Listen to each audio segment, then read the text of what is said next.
the Royal Navy is now quarantining the fighter pilots who will serve on the HMS Queen Elizabeth, the new British carrier that has been undergoing sea trials in preparation for its first deployment next year. In April, the UK's Royal Navy announced that it would test each of the 600 sailors and airmen who will be serving on the carrier as a precaution. The ship's commanding officer, Captain Angus Essenhigh, told the British media that only pilots who tested negative for the novel coronavirus could be allowed to land their jets on board. The Royal Navy is taking these extra precautions to avoid having to take Big Lizzie, the affectionate nickname for the Royal Navy's newest carrier, out of service. Earlier this year, the USS Theodore Roosevelt, CVN-71, was sidelined for more than 2 months in Guam while its crew recovered from an outbreak of the coronavirus. While the highly infectious respiratory illness quickly spread on France's only aircraft carrier Charles de Gaulle, the HMS Queen Elizabeth H and her sister ship, HMS Prince of Wales, which is still under construction,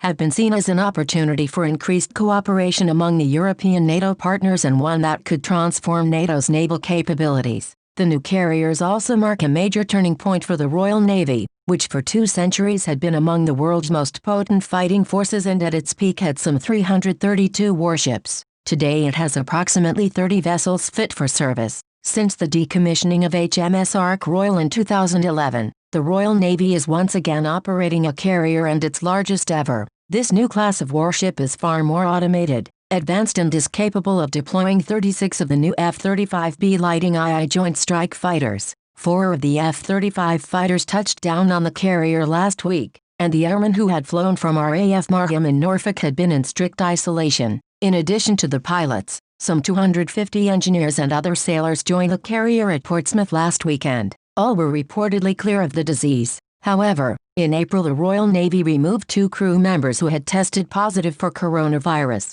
and the ship underwent a period of quarantine prior to taking part in its training exercises. The British Ministry of Defence has also confirmed that 2 Royal Navy sailors had died after contracting coronavirus, but it is unclear if either of those sailors had been on the HMS Queen Elizabeth. In total, between March 1 and April 16, some 121 service personnel, including 58 from the Army, 34 from the Navy and 29 from the RAF, had fallen ill with the coronavirus. The UK has seen a steady decline in cases of coronavirus over the past month. HMS Queen Elizabeth is scheduled to take part in operations with the US Navy early next year.